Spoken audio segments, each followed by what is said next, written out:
नमस्कार साथियों, एक बार फिर से मैं आपका अपने YouTube channel GK all exam fighter में आपका बहुत बहुत स्वागत करता हूं। दोस्तों, रोज की तरह एक बार मैं फिर से आपके लिए जीके के अत्यंत ही महत्वपूर्ण 30 प्रश्न लेकर आया हूं। यदि आपको ये वीडियो पसंद आए तो वीडियो को जरूर लाइक करिएगा। यदि चैनल पर पहली बार आए हैं तो चैनल को जरूर सब्सक्राइब करिएगा और अपने सच्चे दोस्त तक इस वीडियो को जरूर शेयर करिएगा।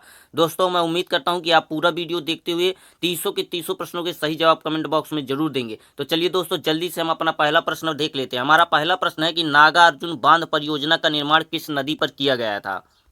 जी हाँ दोस्तों, नागार्जुन बांध परियोजना का निर्माण किस नदी पर किया गया था। यह प्रश्न हमारा एसएससी, जी हाँ दोस्तों, एसएससी में 2018 में पूछा गया प्रश्न है कि नागार्जुन बांध परियोजना का निर्माण किस नदी पर किया गया था। जी हाँ दोस्तों, तीसरा द राइट आंसर कृष्णा नदी पर किया गया था। नागार्जुन बांध परियोजना का निर्माण कृष्णा नदी पर किया गया था। यह नदी टॉपिक से रिलेटेड प्रश्न है। चलिए दोस्तों, अगला प्रश्न देखते हैं।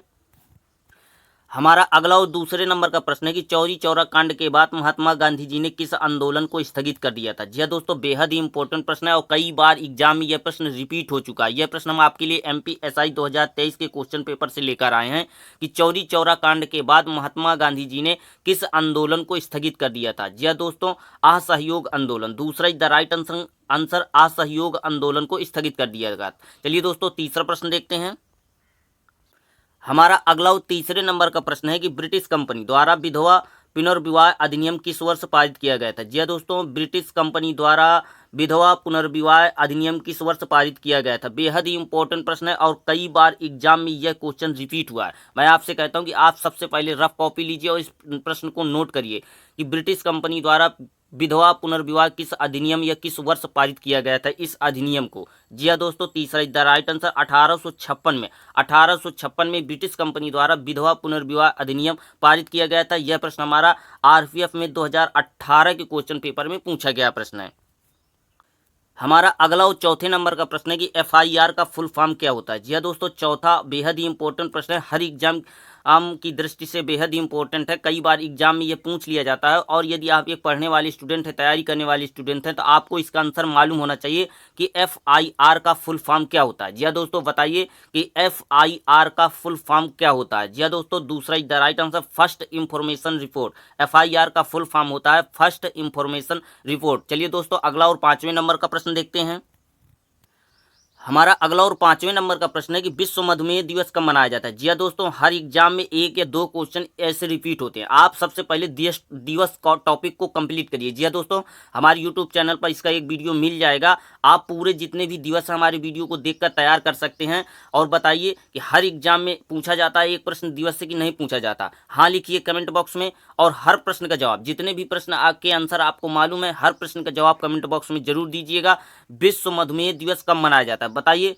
यह हमारा यूपी टीईटी 2009 में पूछा गया प्रश्न है कि विश्व मधुमेह दिवस कब मनाया जाता है। 14 नवंबर को। चौथा द राइट आंसर 14 नवंबर को विश्व मधुमेह दिवस मनाया जाता है। आपको जिसका भी आंसर मालूम है निसंकोच आप कमेंट बॉक्स में जवाब दीजिए। ये दोस्तों, यदि आपको यह वीडियो प्रश्नों की दृष्टि से, जी हाँ दोस्तों, जीके के अत्यंत ही महत्वपूर्ण प्रश्नों की दृष्टि से इंपॉर्टेंट लग रहा है, यदि चैनल पर पहली बार आए तो चैनल को जरूर सब्सक्राइब कर दीजिएगा, क्योंकि हर रोज आपको ऐसे ही धाकड़ जीके के अत्यंत ही महत्वपूर्ण प्रश्न मिलने वाले हैं। चलिए दोस्तों, छठवां प्रश्न देखते हैं। हमारा छठवां प्रश्न है कि कौन सी संविधान सभा की समिति है जो जवाहरलाल नेहरू की अध्यक्षता में गठित नहीं हुई थी। जी हाँ दोस्तों, 4 प्रकार की समितियां दी गई हैं। इनमें से ऐसी कौन सी समिति है जिसका गठन जवाहरलाल नेहरू की अध्यक्षता में नहीं हुआ था। जी हाँ दोस्तों, पहला द राइट आंसर संचालन समिति। संचालन समिति का गठन जवाहरलाल नेहरू की अध्यक्षता में गठित नहीं की गई थी। यह बेहद ही इंपॉर्टेंट क्वेश्चन है आरटीईटी में। जी हाँ दोस्तों, राजस्थान टीईटी के एग्जाम में 2016 में पूछा गया प्रश्न है। आप हर प्रश्न को इंपॉर्टेंट समझते हुए रफ कॉपी में नोट जरूर करिएगा और वीडियो को लाइक जरूर कर दीजिए। एक लाइक आपके लिए बनता है दोस्तों।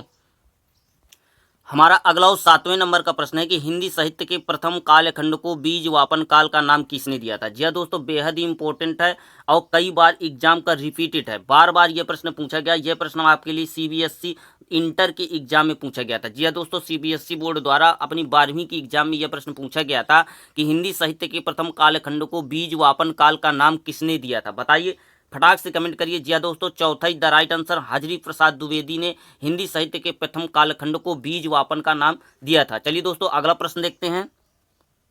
हमारा अगला और 8वें नंबर का प्रश्न है कि मोतीलाल नेहरू बाल संग्रहालय कहाँ स्थित है। जी हाँ दोस्तों, कई बार का एग्जाम का रिपीटेड क्वेश्चन है, आप इसको नोट करिए। आपके अगले एग्जाम में 100% यह प्रश्न आपको देखने को मिलेगा कि मोतीलाल नेहरू बाल संग्रहालय कहाँ स्थित है। दूसरा is the right answer Prayagraj में, याद रखिएगा, इंपॉर्टेंट है, कई बार एग्जाम में यह प्रश्न रिपीट हुआ है। चलिए दोस्तों, अगला और 9वें नंबर का प्रश्न देखते हैं। हमारा 9वें नंबर का प्रश्न है कि शिलाधर मृदा विहार संस्थान कहाँ स्थित है। जी हाँ दोस्तों, एक प्रश्न। जी हाँ दोस्तों, हर एग्जाम में एक प्रश्न संस्थानों से पूछ लिया जाता है कि फलाना संस्थान कहाँ स्थित है, ढेकाना संस्थान कहाँ स्थित है। हो सकता है यही क्वेश्चन, जी हाँ दोस्तों, यह छोटा दिखने वाला क्वेश्चन हो सकता है आपके क्वेश्चन पेपर में छप जाए कि शिलाधर मृदा विहार संस्थान कहाँ स्थित है। जी हाँ दोस्तों, दूसरा is the right answer Prayagraj में स्थित है। चलिए दोस्तों, 11वें नंबर का प्रश्न देखते हैं, 10वें नंबर का प्रश्न देखते हैं।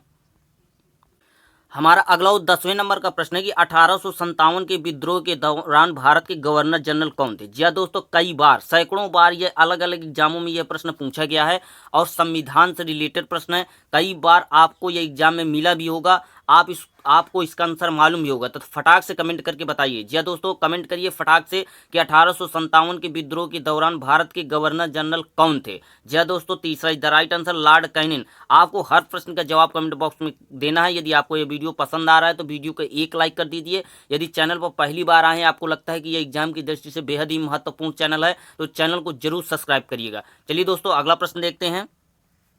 हमारा अगला और 11वें नंबर का प्रश्न है। जी हाँ दोस्तों, एक और बेहद ही इंपॉर्टेंट प्रश्न है। जी हाँ दोस्तों, 100% आपके एग्जाम में आने वाला प्रश्न ही है कि ब्रिटिश संसद के किस अधिनियम के तहत ईस्ट इंडिया कंपनी की सारी शक्तियां ब्रिटिश सरकार को स्थानांतरित कर दी गई थी। बेहद ही इंपॉर्टेंट और कई बार का एग्जाम का रिपीटेड क्वेश्चन है। यकीन मानिए कि यह क्वेश्चन आपके अगले एग्जाम में आपको 100% देखने को मिलेगा। फटाक से कमेंट करके बताइए यदि आपको इसका आंसर मालूम है कि ब्रिटिश संसद के किस अधिनियम के तहत ईस्ट इंडिया कंपनी की सारी शक्तियां ब्रिटिश सरकार को स्थानांतरित कर दी गई थी। जी हाँ दोस्तों, तीसरा इज द राइट आंसर 1858 का भारत सरकार अधिनियम। चलिए दोस्तों, अगला और 12वें नंबर का प्रश्न देखते हैं।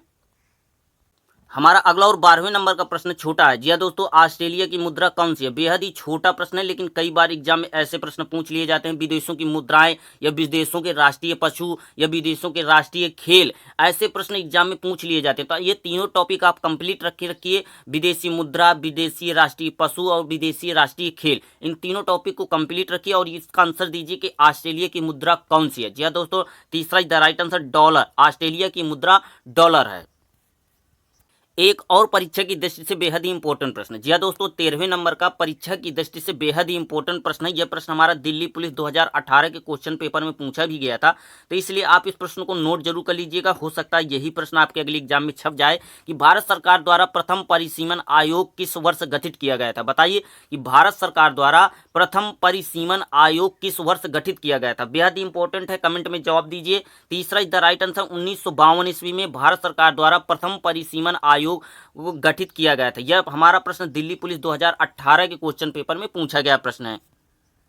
हमारा अगला और 14वें नंबर का प्रश्न है कि पद्मावत के रचनाकार हैं। जी हाँ दोस्तों, हर एग्जाम में एक या दो क्वेश्चन पुस्तकों के लेखकों के नाम से पूछ लिए जाते हैं। हो सकता है यही पुस्तक आपके लिए पूछ ली जाए कि पद्मावत के रचनाकार कौन है, तो आपको इसका आंसर मालूम होना चाहिए और मालूम भी होगा।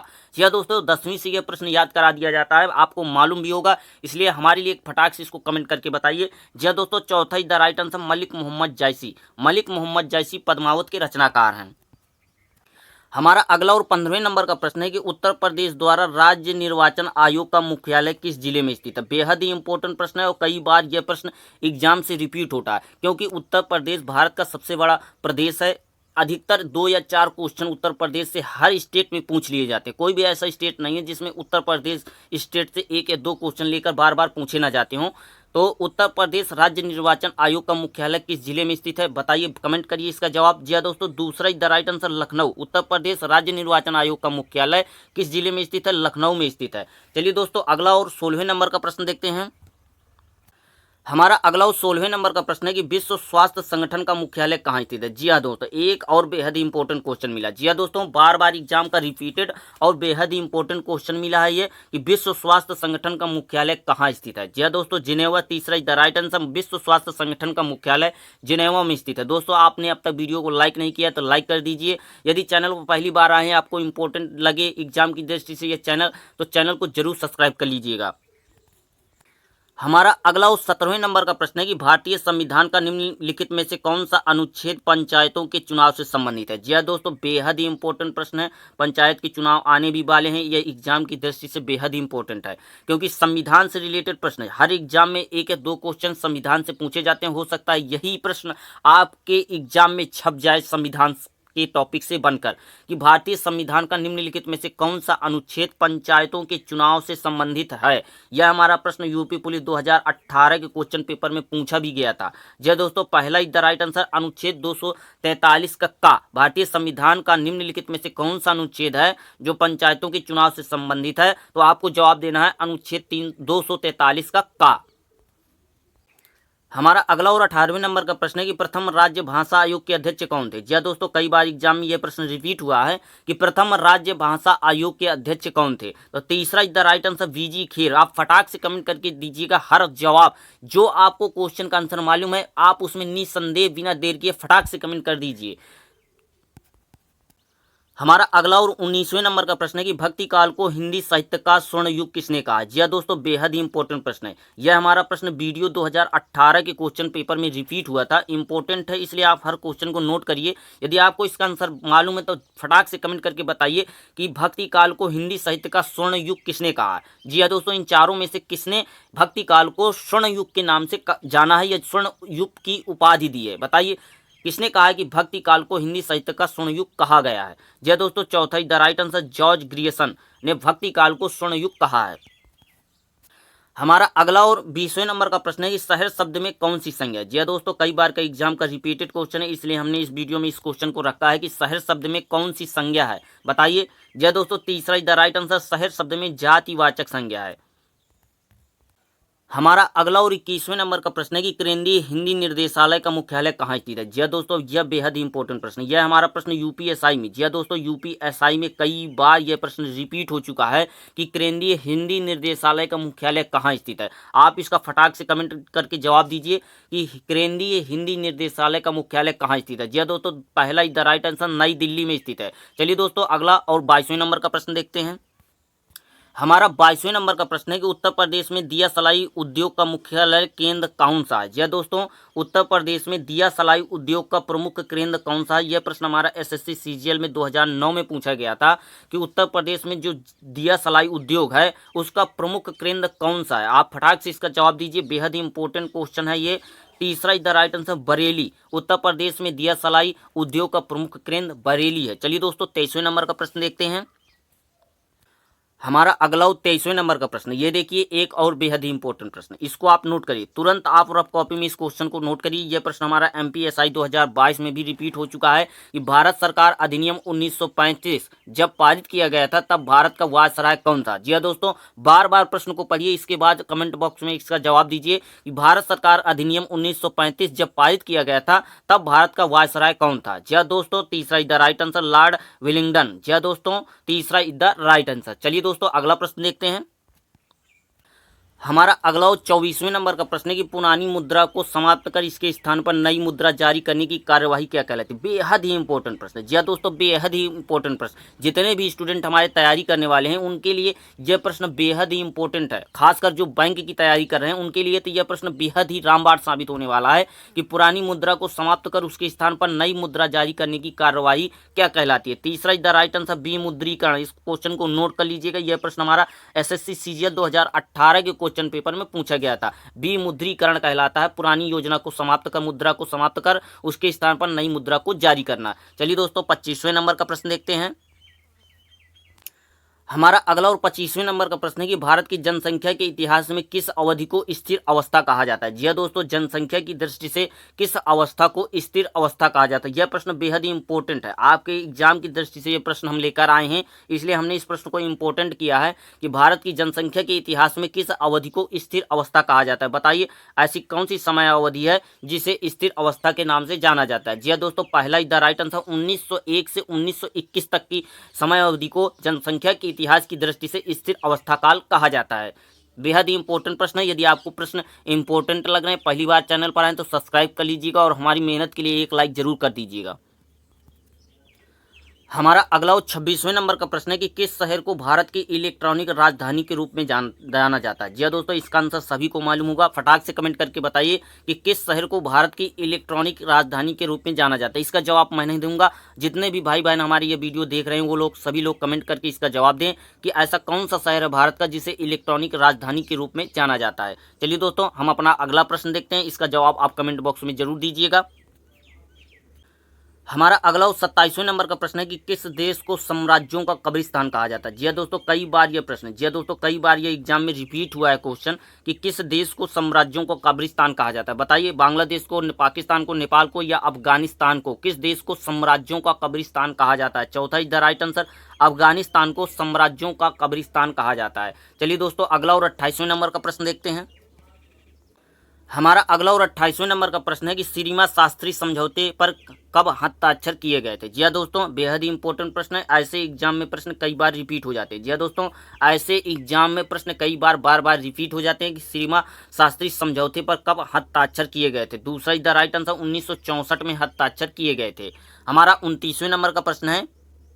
हमारा अगला और 29वें नंबर का प्रश्न बेहद इंपॉर्टेंट प्रश्न है। यह प्रश्न हमारा एचटेट 2007 में पूछा गया था कि 1901 में बांग्लादेश में शांति निकेतन नामक स्कूल की स्थापना किसने की थी। यह प्रश्न हमारा बेहद ही इंपॉर्टेंट है। हरियाणा टेट में 2007 में पूछा भी जा चुका है कि 1901 में बांग्लादेश में शांति निकेतन, जी हाँ दोस्तों, शांति निकेतन नामक स्कूल की स्थापना किसने की थी। बताइए। जी हाँ दोस्तों, दूसरा is the right answer, Rabindranath Tagore ने की थी। चलिए दोस्तों, अपना अगला और अंतिम प्रश्न देखते हैं।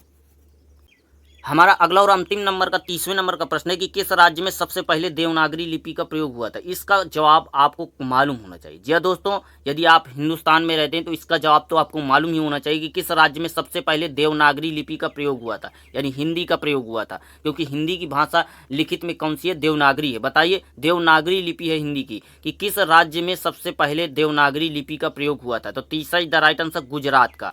नमस्कार साथियों, आज के हमारा वीडियो यहीं पर समाप्त होता है। यदि आपको यह वीडियो अच्छा लगा हो तो वीडियो को लाइक करिएगा, चैनल को सब्सक्राइब करिएगा और जीके ऑल एग्जाम फाइटर के साथ जरूर जुड़े रखिएगा। नमस्कार साथियों।